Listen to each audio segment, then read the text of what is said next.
বয়সে তার শিক্ষা হয়েছিল, হোস্টেল থেকে মাকে চিঠি লিখে বলেছিল, মা আমি কে। কিন্তু মা কি উত্তর দিতে পারবে? বলো মা, মা উত্তর দিতে পারবে?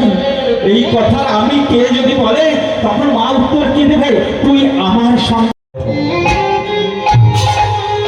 তার যখন মৃত্যুদণ্ড, নিশ্চয়ই আপনারা জানেন, গ্রিক দার্শনিকের সক্রেটিসের মৃত্যুদণ্ড দেওয়া হয়েছিল, তাই না?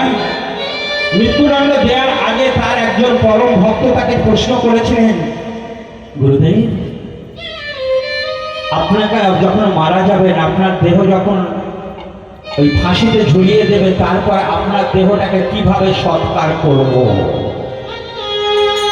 তার প্রতি উত্তরে কি বলেছিলেন জানেন?